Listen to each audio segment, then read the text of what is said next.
Mida kaya ing San Fernando LGU miyayaliwang gamit para kareng Homeowners Association sa OHOA king meto nga aktibidad. Again king Heroes Hall king pamanimuna ng Mayor Vilma Caluwag.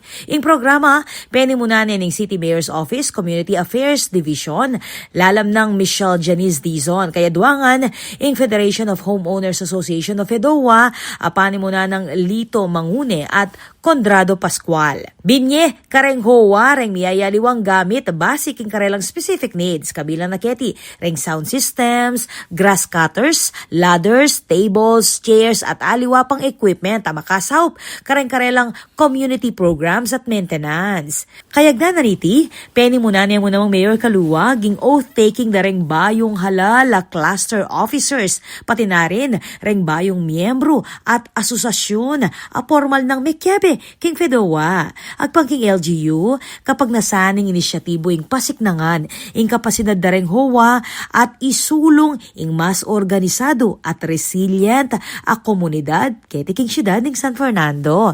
Ako po, Patricia Mamangon para king News Force Pampanga. Balitang tutuking Balen, Susuyo.